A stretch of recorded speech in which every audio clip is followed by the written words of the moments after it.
नमस्कार, मैं हूं चित्रा त्रिपाठी। शाम के 5 बजने वाले हैं। यह वक्त है दंगल का। आज का दंगल बीजेपी और कांग्रेस के बीच चल रही सियासत पर है। कल उत्तर पूर्व के 3 राज्यों के चुनावी नतीजे आए। कांग्रेस के लिए बेहद निराशाजनक नतीजे।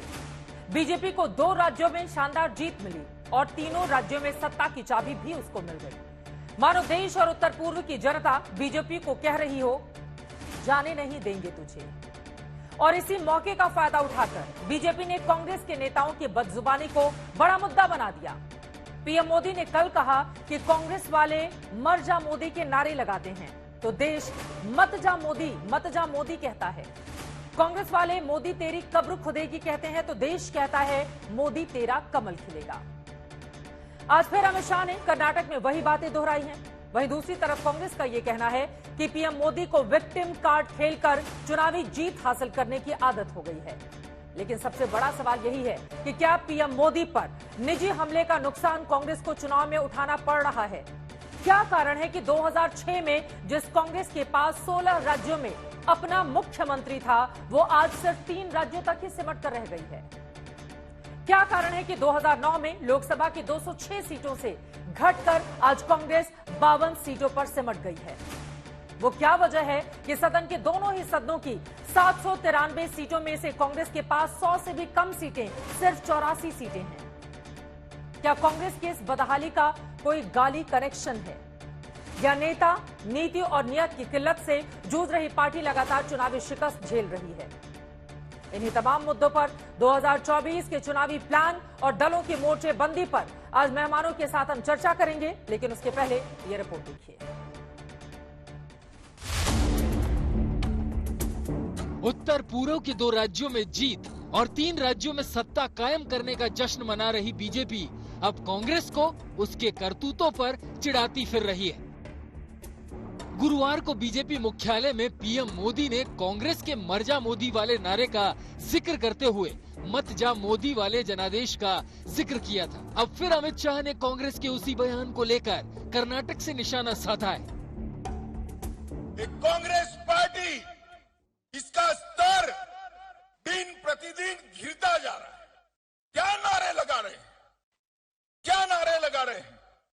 मोदी तेरी कब्र खुदेगी, ये आप पार्टी वाले कहते हैं। मोदी तुम मर जाओ। अरे भाई, आपके कहने से क्या होता है? उत्तर प्रदेश के चुनाव के दौरान ही पीएम मोदी ने कीचड़ और कमल पर चर्चा शुरू कर दी थी। जब चुनाव के नतीजे आए तो कब्र से कमल तक की सियासत का असर समझा दिया। ये कट्टर लोग कहते हैं मर जा मोदी,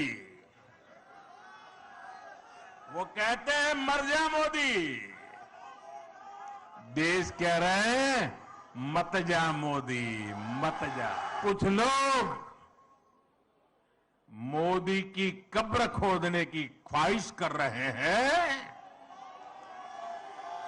जहां मौका पड़ता है कमल खिलता ही जा रहा है। हालांकि विपक्ष दावा कर रहा है कि पीएम मोदी ने सिर्फ चुनावी स्टंट के तौर पर कांग्रेस के बयान का जिक्र किया है। कांग्रेस ने कभी पीएम मोदी के लिए कुछ नहीं कहा है। मोदी जी वही बोलना चाहते हैं जो वो बोल रहे हैं और उसके लिए वो दूसरों का नाम ले लेते हैं। कुछ लोग करके बातें करी, मैंने भी मोदी जी आपको कुछ लोग की बातें बताई।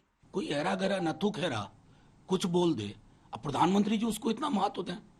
अरे जिस दिन आप जाएंगे, जनमत से जाएंगे साहब, किसी एक एरे गरे का बयान लेकर के विक्टिम कार्ड आपको खेलने की जरूरत नहीं है प्रधानमंत्री। अब ये बीजेपी की राजनीति की रणनीति या चालाकी है या कांग्रेस की चूक, लेकिन ऐसा लगता है कि 2014 के पहले से ही प्रधानमंत्री नरेंद्र मोदी पर कांग्रेस की ओर से निजी हमलों की शुरुआत हो गई थी। नरेंद्र मोदी को मौत का सौदागर कहने से लेकर उनके माता पिता दादा तक को हिटलर से लेकर राक्षसों तक तुलना कर दी गई थी, हत्या तक की धमकियां दे दी गई थी।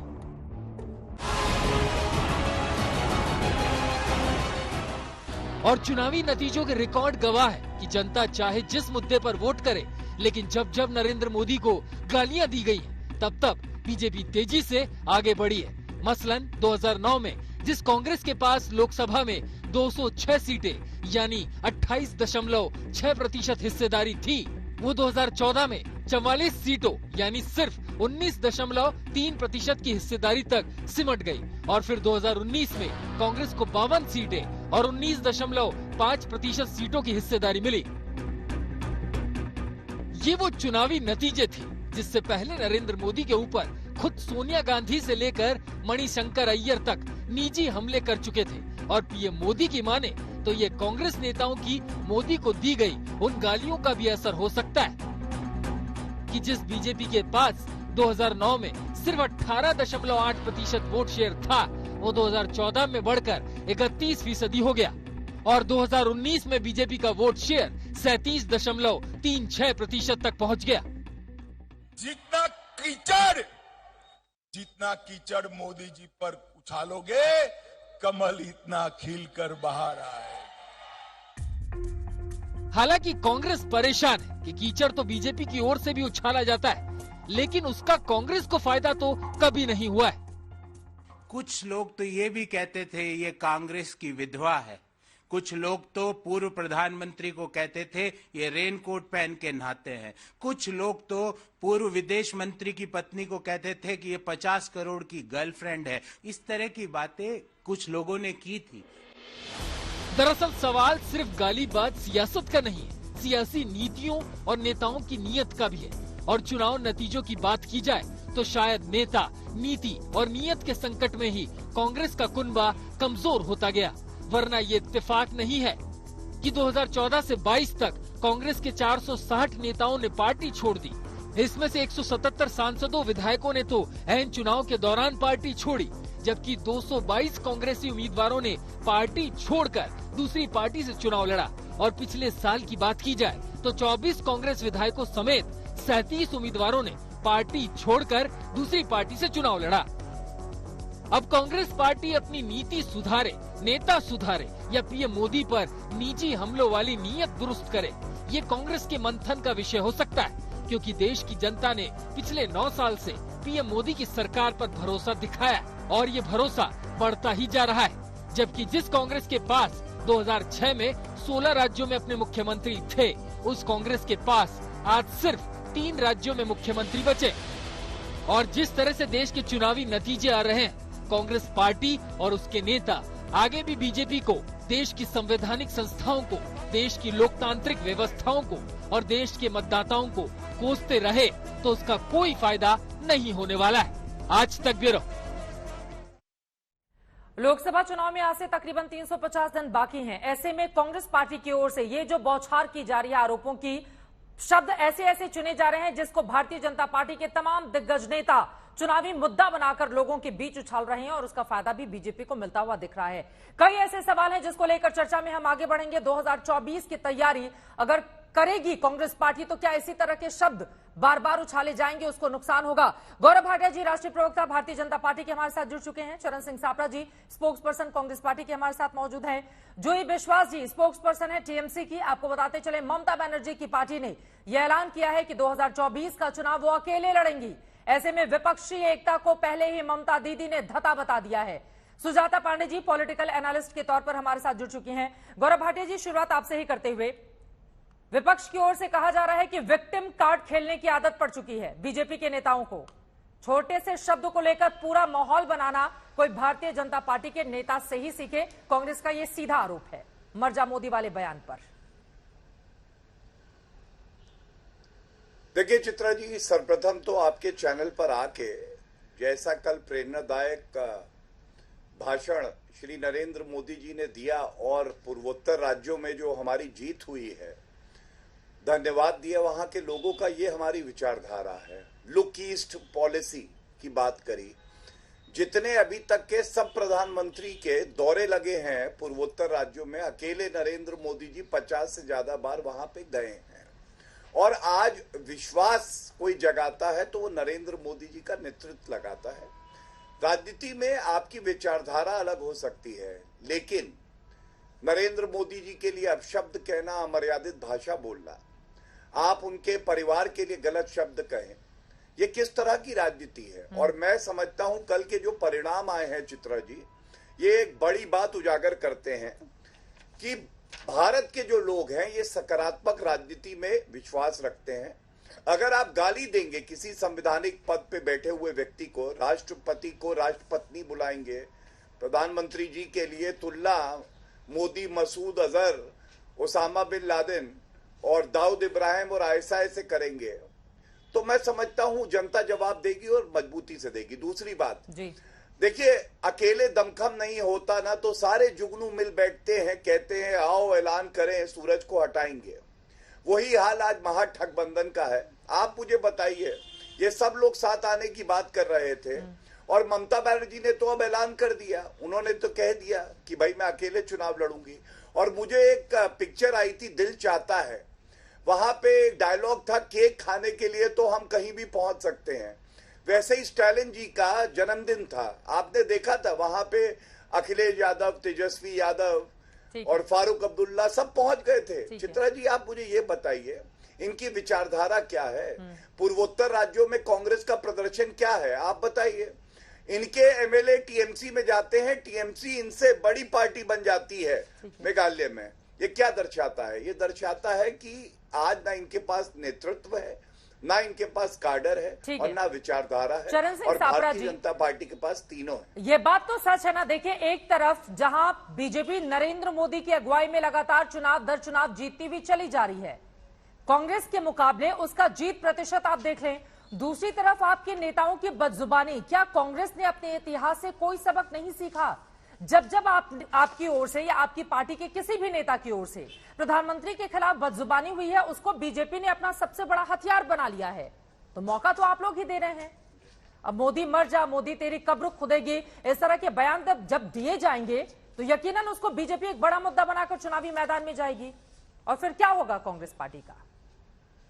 देखिए, कांग्रेस पार्टी अपना काम मजबूती से कर रही है, जमीनी स्तर पर भी मजबूती से काम चल रहा है।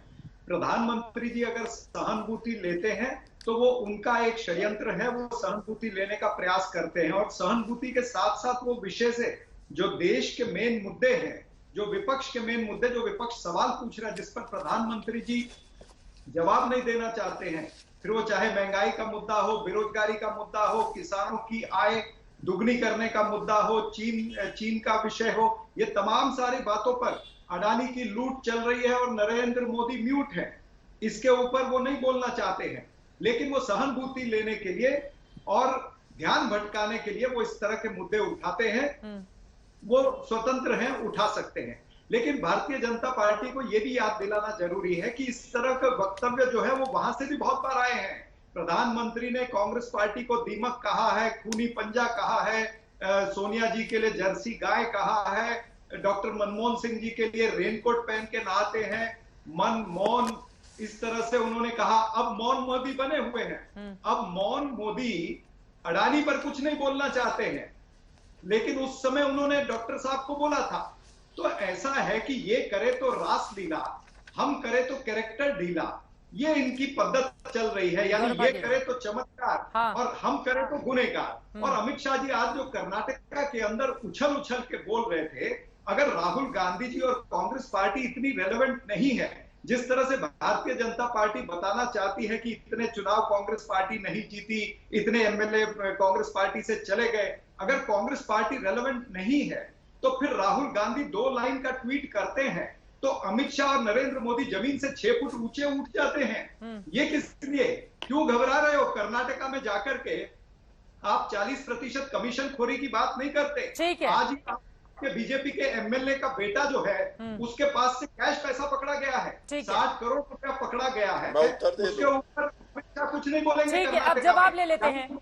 ठीक है, गौरव भाटिया जी, उन्होंने भी तमाम फहरिस्त गिनाई है कि भारतीय जनता पार्टी के नेताओं ने भी कांग्रेस पार्टी या फिर उनके नेताओं को लेकर किस तरह की टिप्पणी की है। ठीक है सर, जवाब सुन लीजिए, फिर लौट रही हूं आपके पास। गौरव भाटिया जी, देखिए, कांग्रेस को अपना प्रवक्ता भेजने के बजाय एक टेप रिकॉर्डर भेज देना चाहिए या सीडी, और वो सीडी चल जाए। बोलते तो वही है, मुंह से क्या निकला? चित्रा जी, आपने सुना, इन्होंने कहा बड़ी मजबूती से कांग्रेस आगे बढ़ रही है। मजबूती इतनी है कि पूर्वोत्तर राज्यों में भी इनका सुपड़ा साफ हो रहा है और ये इनको मजबूती दिखाई देती है। प्रधानमंत्री जी के लिए ये कहते हैं, चित्रा जी, कब्र खुदेगी। मैं एक बात आज तक पे कहना चाहता हूं, भारत में कोई माइका लाल पैदा नहीं हुआ है नरेंद्र मोदी जी को 140 करोड़ भारतीयों का आशीर्वाद मिला है कि उनकी कब्र खोद दे। और जो आप हमारे सर्वोच्च नेताओं के बारे में कह रहे हैं ना, ऊपर कूद रहे हैं 6-6 फीट, जनता 6 फीट नीचे जमीन के आपकी कब्र खोद रही है, आपको पता नहीं चल रहा है। अरे विक्टिम कार्ड, चित्रा जी आपने पूछा, विक्टिम कार्ड जो है छुई, बीच में ना बोले चित्रा जी, इनके बीच में देखिए मैं कभी इसीलिए बोलता नहीं हूँ। और सापरा मुझे साहब, अगर आप ऐसा साथ में प्रतीत बोलेंगे होता तो है आपकी कि घबरा के आवाज नहीं बीच साफ में आएगी। बोलते ठीक है, गौरव भाटिया जी बोलिए, वो चुप रहेंगे, फिर मैं उनके पास जाऊंगी। बोलिए। हाँ धन्यवाद। देखिए मैं एक बात बताऊं, भारतीय राजनीति की छुई मुई अगर कोई है तो वो राहुल गांधी है। उन पे आप एक टिप्पणी कर दीजिए, इन लोगों को दर्द हो जाता है। विचित्र बात है, आप मुझे ये बताइए, भारत जोड़ो यात्रा से कांग्रेस मजबूत होगी ये कह रहे थे, अब आप 3 चुनाव के परिणाम आए, भारत तोड़ो यात्रा कहें या कांग्रेस तोड़ो यात्रा, कांग्रेस और टूट के बिखर गई है। ये बेचारे इकट्ठे नहीं कर पा रहे, इतना रायता राहुल गांधी ने फैला दिया है। मैं एक बात आपके और कह दूं चैनल पे, देखिए अहम बात क्या है, उत्तर प्रदेश में चुनाव हुए, शांत करा लीजिए। ठीक है बोलिए, वो नहीं बोलेंगे, तथ्य है जी। धन्यवाद। मैं तथ्य देता हूं, 5 राज्यों में पहले चुनाव हुए थे, आपको याद होगा, 4 में हमारी सरकार थी, 1 में इनकी सरकार थी। ये पंजाब से इनका सुपड़ा साफ हो गया। हम चारों राज्यों में आए, उत्तर प्रदेश में दोबारा आए, उत्तराखंड में दोबारा आए, गोवा में तीसरी बार आए। उसके बाद गुजरात में आपने देखा 7 बार से भारतीय जनता पार्टी को जनता आशीर्वाद दे रही है। और अब तीनों पूर्वोत्तर राज्यों में भी हमारी जो परफॉर्मेंस है देख ही रहे हैं आप। ये क्या दर्शाता है कि ये चुनाव दर चुनाव हारते जा रहे हैं, क्योंकि वंशवादी हैं, नकारात्मक राजनीति करते हैं, नरेंद्र मोदी जी को गाली देते हैं। और कल नरेंद्र मोदी जी ने एक बड़ी अच्छी बात कही, मैं अंत करूंगा। उन्होंने कहा कि ये लोग कहते हैं मर जा मोदी और देश कहता है मत जा मोदी। यही बात इनको समझ में नहीं आ रही है। ये बातें समझ में नहीं आ रही हैं क्या चरण सिंह सापरा जी? और ये बात भी सच है कि अगर आपके नेताओं की ओर से इस तरह की बदजुबानी, देखिए मेरे पास तो पूरी की पूरी फहरिस्त इस वक्त पड़ी हुई है, किस किस नेता ने प्रधानमंत्री के खिलाफ कब कब टिप्पणी की, और जब जब इस तरह की टिप्पणी हुई है कांग्रेस पार्टी की बुरी हार हुई है। आप लोगों ने कोई सीख नहीं लिया इससे। चरण सिंह सापरा जी, मैं एक बार कुछ ऐसी लाइनें हैं, देखिए मौत का सौदागर तो सभी जानते हैं, उसके बाद दुर्योधन जैसा अहंकारी, औकात दिखा देंगे, गंदी नाली, सांप बिच्छू गंदा आदमी, नीच प्रवृत्ति का आदमी, सबसे क्रूर प्रधानमंत्री, रंगा बिल्ला की जोड़ी, हिटलर जैसा तानाशाह, काला अंग्रेज, पता नहीं कितने और कुत्ते की मौत मरेगा, हिटलर की मौत मरेगा, जनरल डायर से तुलना, ये कौन सी भाषा है चरण सिंह सापरा जी? आप लोग मुद्दों की राजनीति करेंगे या इस तरह की गाली देकर आप लोगों को लगता है कि हाँ हम हरा देंगे मोदी को? चित्रा जी, निश्चित रूप से मुद्दों की राजनीति होगी। और जो मुझे अच्छा लगता कि जिस तरह से आपने ये फेयर लिस्ट अभी सुनाई है, इस तरह से भारतीय जनता पार्टी के नेता, गली से लेकर के दिल्ली तक के नेता क्या क्या कांग्रेस पार्टी के नेताओं के बारे में बोले हैं, वो भी आप अगर पढ़ के सूची बता देते तो बहुत अच्छा लगता, बैलेंस्ड लगता। ठीक है, बता दूंगी। अभी तो शुरुआत हुई है ना सर, अभी तो आपसे ये सवाल है ना। हाँ, तक नहीं सिखाएंगी, मुझे भी पता है, जाने दीजिए। दूसरी बात मैं कहने जा रहा हूँ कि जो अभी आप गिनवा चुके हैं, कहिए तो उसको मैं रिपीट कर देती हूँ अगर आपको लग रहा है तो। अब मैं आगे बढ़ूं? नहीं, आप इनके नेताओं का सुनाते ना साथ में तो ठीक लगता था। आपने एक तरफी बात की है, इसलिए मैं उसमें ज्यादा कुछ अभी सर, आपकी 24 नेताओं के बयान इस वक्त मेरे पास हैं, मैं इसलिए कह रही हूँ। और आपके 24 नेताओं ने जब बयान दिए हैं उसके बाद के रिजल्ट भी मेरे पास हैं कि उसके बाद कांग्रेस पार्टी का क्या हाल हुआ है। चरण सिंह सापरा जी, यहाँ पर एंकर पर मत जाइए, बात मुद्दों की है, बात मुद्दों की है और उसी पर रहते हैं। तो मैं नहीं, अब मैं जाऊंगा। अब आपको ये भी सुनाना पड़ेगा कि रामजादे और हरामजादे की बात किसने की थी। आपको ये भी सुनाना पड़ेगा कि कब्रिस्तान और शमशान की बात किसने करी थी। ये भी सुनाना पड़ेगा कि दिवाली रमजान की बात कौन करता है, 80 और 20 की बात कौन करता है, कपड़ों से पहचानने की बात कौन करता है, और छुरियां तेज करने की बात इनकी मेंबर पार्लियामेंट करती है। इनके मेंबर पार्लियामेंट कहते हैं कि मुसलमानों को बायकॉट कर दो। ये तमाम सारी चीजें चलती हैं, ये आप कभी नहीं बताती हैं। तो ये सारी चीजें हम भी बता सकते हैं, लेकिन तो मैं किसने मना किया चरण सिंह सापरा जी आपको बताने के लिए? तो क्या आपको लगता है कि गालियों से चुनाव जीते जाते हैं? सापरा साहब आप ये कह रहे हैं। जानबूझ के मुझे उत्तेजित किया तो मुझे ये सब बताना पड़ा। और नहीं, भी आप बता बताइए, आपको किसी ने मना नहीं किया है साहब साहब कि आप मत बताइए, नहीं, लेकिन मना क्या नहीं। गालियों से राजनीति जीती जाती है? आप ये कहना चाह रहे हैं कि आप वो एक करेंगे चीज तो हम भी करेंगे? जब इनके केंद्रीय मैं मंत्री इनकी बात का चित्र जी उत्तर दे दूं। देश के गद्दारों को गोली मारो सालों को, हाँ। ये किसने कहा था? उनकी प्रमोशन हुई थी, वो केंद्रीय मंत्री हैं आज भी। तो ये सारी चीजें हुई हैं, ये हम भी दर्शा सकते हैं। अब मैं आता हूं नॉर्थ ईस्ट की बात जो ये कर रहे थे। नॉर्थ ईस्ट में त्रिपुरा के अंदर इनको दूसरी बार जीत मिली है, हमने इनको बधाई दी है। लेकिन मेघालय के अंदर बताइए कितनी सीटों में इनकी वृद्धि हुई, या वहां पर एनडीपीपी की वजह से नागालैंड में इनकी सरकार बनी है। यानी आपका क्या हाल हुआ मेघालय में? ये छोटे पार्टनर है, तो बेगानी शादी में अब्दुल्ला दीवाना बनके अगर ये हो हल्ला करना चाहते हैं तो देश की जनता भी समझती है। देश की जनता को यह भी मालूम है कि हिमाचल प्रदेश के अंदर जो हिंदू बहुल राज्य है उसके अंदर इनको शिकस्त मिली है। इनको उपचुनाव जो हुए हैं, चाहे वो महाराष्ट्र का है, तमिलनाडु का है, पश्चिम बंगाल का है, उसमें इनको शिकस्त मिली है। इससे पहले भी जो चुनाव महाराष्ट्र के अंदर हुए एमएलसी के पिछले महीने में, उसके अंदर इनको शिकस्त मिली है। जहां पर उप मुख्यमंत्री रहते, जहां पर नितिन गडकरी रहते, नागपुर के अंदर ये चुनाव हारे हैं। ठीक है, तो ठीक है, चीजें हैं, जनता जो है वो कर रही है। हाँ। जनता अपने मुद्दे पर टिकी है। ठीक है, अगर इनका त्रिपुरा में फिर से जीते तो हम उसके लिए इनको बधाई देते हैं, लेकिन ऐसा नहीं है। वो 3 राज्यों के अंदर मात्र 5 लोकसभा की सीटें आती हैं। इनको फर्क पड़ेगा आने वाले राज्यों में, कर्नाटका में इनको फर्क पड़ेगा, छत्तीसगढ़ प्रदेश में इनको फर्क पड़ेगा, बिहार, सर आप 16 राज्य से 3 राज्य में सिमट गए, लेकिन इस बात को नहीं मानेंगे। आप मीडिया पर क्वेश्चन करेंगे और मीडिया से ही सवाल पूछेंगे कि हम इनके बयान को इतना क्यों दिखाते हैं, उनके बयान को इतना क्यों दिखाते हैं। लेकिन उस पर नहीं जाते हुए हमारा जो काम है, आपने जिन जिन शब्दों का इस्तेमाल किया, एक सेकेंड चरण सिंह सापरा जी, मैंने बीच में नहीं बोला था। जब इस तरह के मुद्दे या फिर बदजुबानी आई, आज तक ने हमने दंगल शो में कई बार इस पर चर्चा की है, लेकिन अभी ताजा मामला कांग्रेस पार्टी का है और उस पर कल शाम को प्रधानमंत्री मोदी की ओर से बयान दिया गया है। इस वजह से ये चर्चा बुलाई जा रही है, क्योंकि अब इसी साल 6 राज्य हैं और उसके अगले साल 2024 है। इस वजह से ये सवाल पूछा गया था। लेकिन आप ये मत कहिए कि हम इन मुद्दों पर चर्चा कराते हैं और इन मुद्दों पर नहीं कराते। वैसे मुझे आपको सफाई देने की जरूरत भी नहीं है, गौरव भाटिया जी। लेकिन उन्होंने कहा उपचुनाव में तो बीजेपी हारी है ना, इस बात को क्यों नहीं देख रहे हैं गौरव भाटिया जी आप लोग? वो भी बड़े राज्यों में हारे। और वो कह रहे हैं हिंदू बहुल हिमाचल प्रदेश में भी हार का सामना करना पड़ा है आपको। हाँ। मैं आपकी बात का उत्तर दे देता हूं। देखिए चित्रा जी, सबसे पहले तो ऐसा है 16 से 3 राज्यों पे आ गए, और ये कहना गलत नहीं होगा कुर्ता से रुमाल हो गए, चमचे फिर भी बोले वाह कमाल हो गए। मतलब राहुल गांधी की चाटुकारिता में कुछ भी बोलते रहते हैं। आप मुझे ये बताइए चित्रा जी, नागालैंड में इनकी 0 सीटें आई, अंडा मतलब फिर से ऑमलेट बनाया और ऑमलेट बना के तुमको खिलाया, लेकिन कहेंगे नहीं भैया हम बहुत बढ़िया कर रहे हैं। तो अब इनको वास्तविकता का पाठ पढ़ाने से कोई फायदा नहीं है। ये लोग उस स्टेज से क्रॉस कर चुके हैं। दूसरा, मेघालय में 16 सीटें इनकी कम हो गई, टीएमसी जो है इनके बराबर में आके खड़ी हो गई।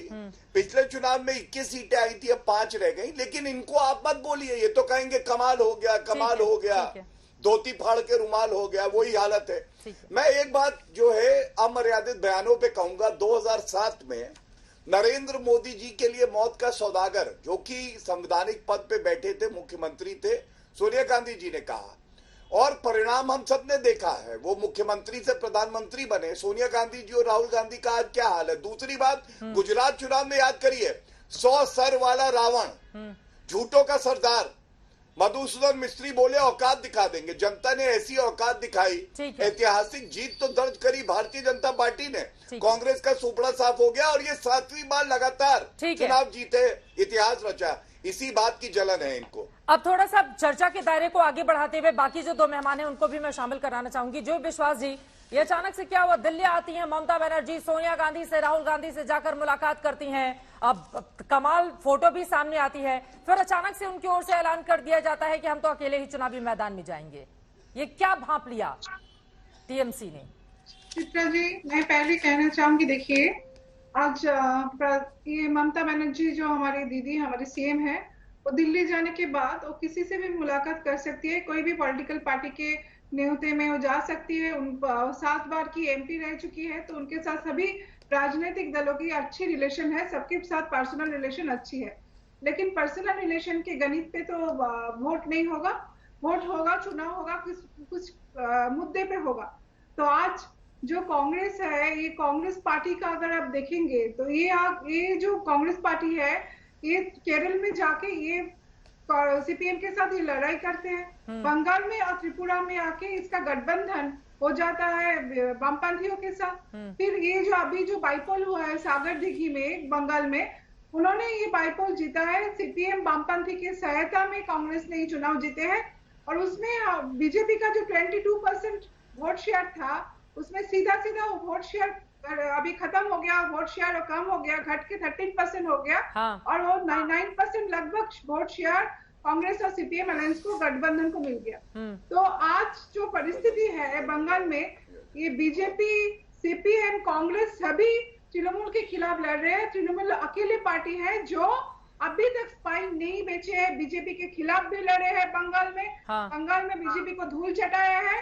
और मेघालय में भी अगर आप देखेंगे, ये 5-6 महीने में हम लोगों ने 5 सीट मेघालय में हम लोगों ने जीते हैं, सिर्फ 5 से 6 महीने के स्पैन में। और इसमें भी हम लोगों का लगभग ममता दीदी भी तो माहौल भांप लेती है ना, जो विश्वास जी। और ऊपर से ममता बनर्जी भी तो माहौल भांप कर इधर से उधर फैसले लेती हैं।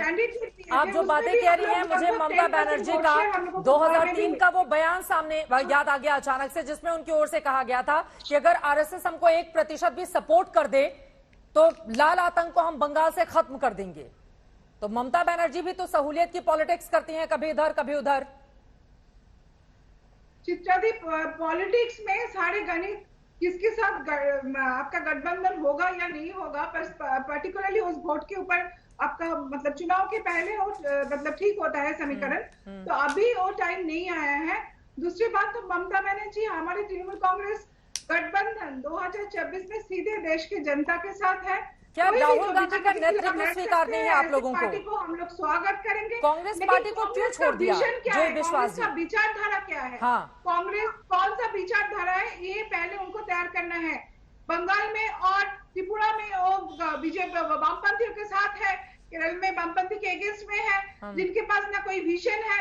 एक ऐसा राजनीतिक दल है जो पिछले 45 जो विधानसभा है उसमें 40 हार चुके हैं। तो ऐसे राजनीतिक दल के साथ आगे जाके क्या फायदा तृणमूल कांग्रेस को, जो बंगाल में एक भी सीट जिनको नहीं मिलता है। कौन बेहतर है फिर? बीजेपी कांग्रेस में कौन बेहतर है फिर?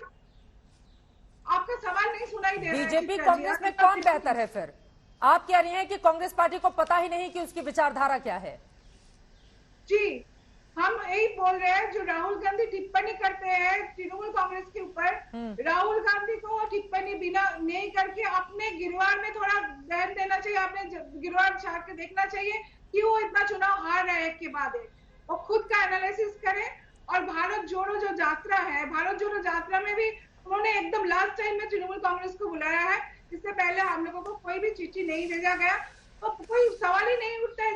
जो राजनीतिक दल बंगाल में जीरो है, उनके कार्यसूची में हम लोगों को जाने का कोई इरादा भी नहीं है। हाँ। हम लोगों को सीधा गठबंधन है भारत की जनता के साथ 2024 में। ठीक है मैम, समझ में आ गया। दरअसल कुछ इस देश के ऐसे भी नेता होते हैं जो मौसम वैज्ञानिक होते हैं, कई बार इस टर्म का इस्तेमाल किया जाता है अक्सर चर्चाओं में।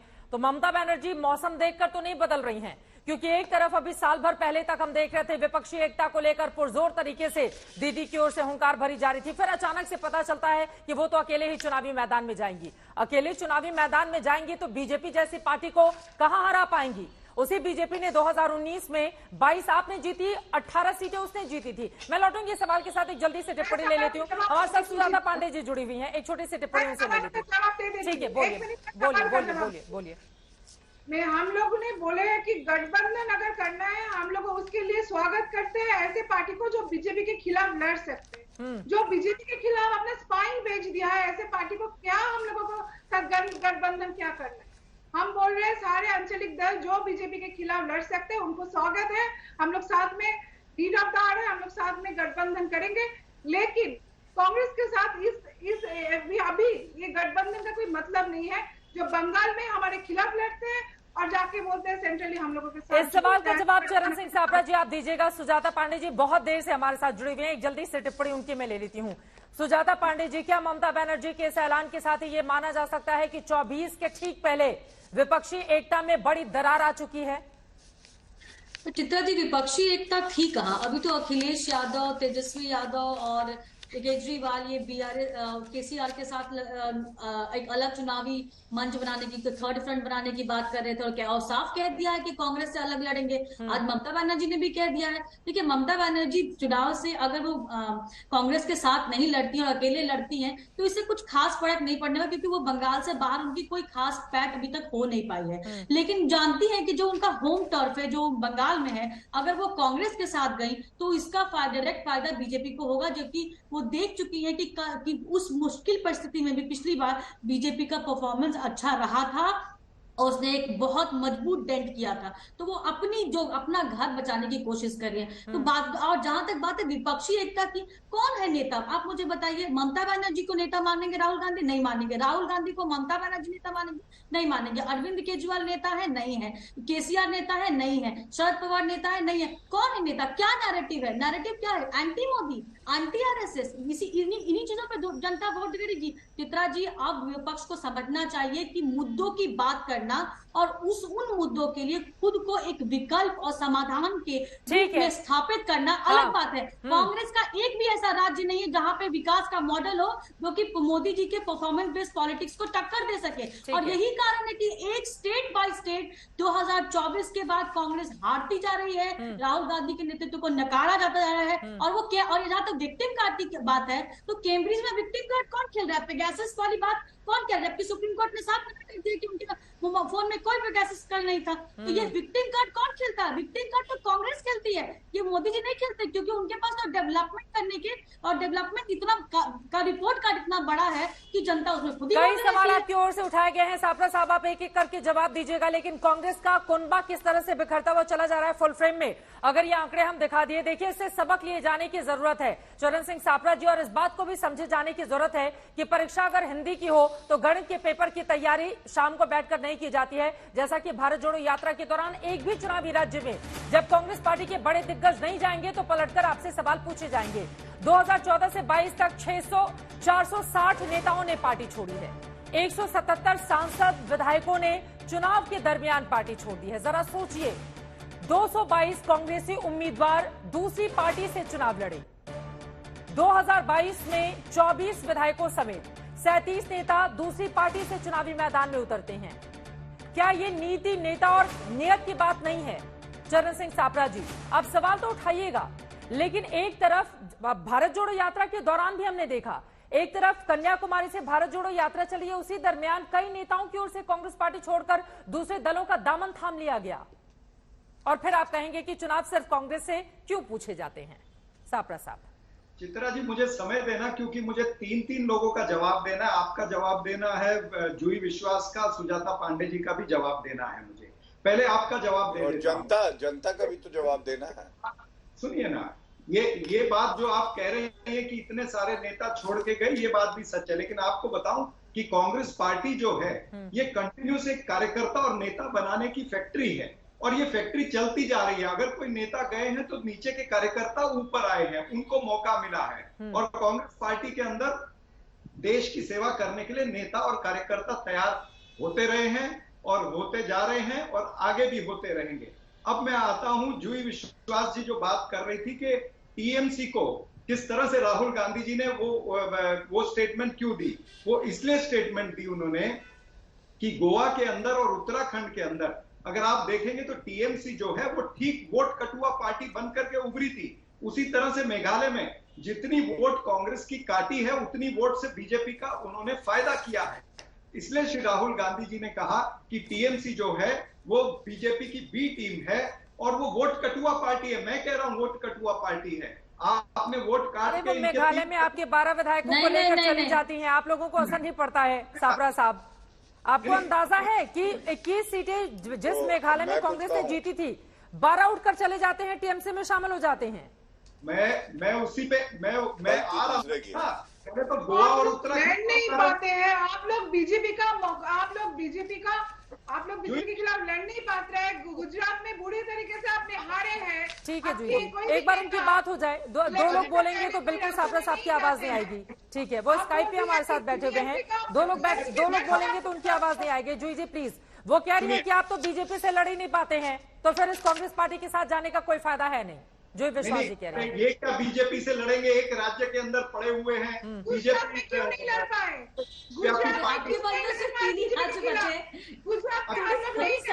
जो विश्वास जी उनको बोल लेने दीजिए, आप बोलेंगे तो उनकी आवाज बिल्कुल नहीं सुनाई देगी हमें। प्लीज उनको बोल लेने दीजिए, उसके बाद आप बोलिएगा। मैं अपने स्टेटमेंट पे टिका हूं, क्योंकि गोवा, उत्तराखंड और मेघालय के चुनाव देखकर हम ये कहते हैं कि टीएमसी जो है वो वोट कटुआ पार्टी है, वो बीजेपी की मदद करती है। अब दूसरी बात पे आता हूँ, इन पार्टियों को भी आम आदमी बंगाल में तो नहीं मदद कर रही थी ना? बंगाल में जीत जाती कांग्रेस, कम से कम 10 सीटें तो लेकर आती ना सापरा साहब। एक मिनट मेरी बात पूरी होने देंगे। बात आप पूरी कीजिएगा, लेकिन क्रॉस क्वेश्चन तो पूछे जाएंगे ना सापरा साहब आपसे।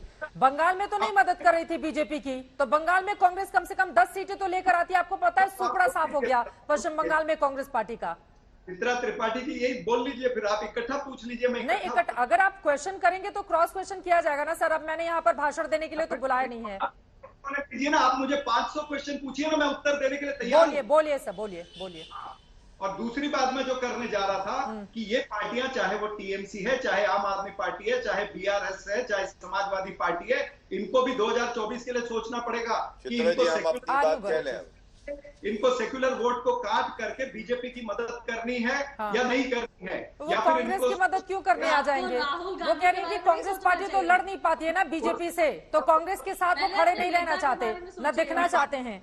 यही हमने देखा 2017 में किस तरह से यूपी में सपा और कांग्रेस साथ में जाते हैं, लेकिन आप अपना वोट ट्रांसफर नहीं करा पाते हैं। यही हम देख रहे हैं बाकी के राज्यों में भी। आप क्यों उत्तेजित हो रही? मैं उत्तर दे रहा हूं। अरे उत्तेजित नहीं हो रही हूँ, सवाल पूछ रही हूँ सापरा साहब, और सवाल पूछना मेरा काम है। आज मुझे पता है कि आप नाराज रहेंगे, टॉपिक ही ऐसा है, लेकिन अब इसमें मैं कुछ कर नहीं सकती हूँ ना सापरा साहब। नहीं दूं, आप बताइए त्रिपाठी जी, का टाइम दीजिएगा, उत्तर दूं या नहीं दूं? अपने नेता के बारे में क्यों नहीं सोचते? ये नहीं सोचते सापरा जी की शायद उसकी जो प्रसन्नता है, जो एक्सेप्टेंस है, उस पर क्वेश्चन मार्क लग रहा है। नहीं, पर मैं जानना चाहती हूँ कि कांग्रेस पार्टी क्या सोचती है। तो सभ्यता रखिए ना, आप सभ्यता रखिए। मैं आपके बीच में नहीं बोला था, आपने नैरेटिव की बात की। आपने कहा कि कांग्रेस पार्टी क्या नैरेटिव बनाना चाहती है। कांग्रेस पार्टी और सारी विपक्षी पार्टियां जो कांग्रेस के साथ रहेंगी वो नैरेटिव बनाएंगी मोदी वर्सेस मुद्दा। आपको याद करा दूं, आज देश के अंदर बड़ा नहीं है। 2004 के अंदर भी इसी तरह की बातें आप लोग करते थे।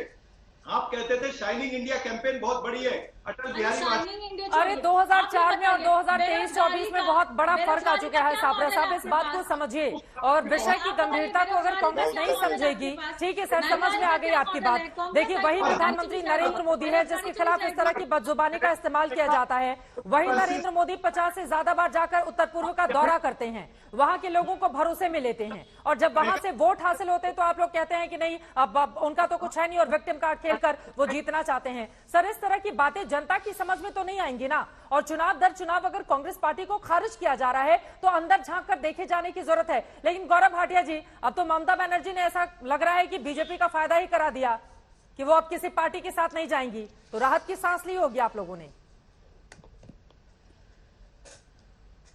चित्रा जी, भारतीय जनता पार्टी कांग्रेस पार्टी की तरह दूसरों की बैसाखियों पे नहीं चलती है। हम में खुद दमखम है, मिल्खा सिंह जैसी ताकत है। हम लोग अपने काम के बल पे दौड़ते हैं। शांत कराइए चित्रा जी प्लीज। नागालैंड और मेघालय में बैसाखी हुए आते पता नहीं क्या पी रहे।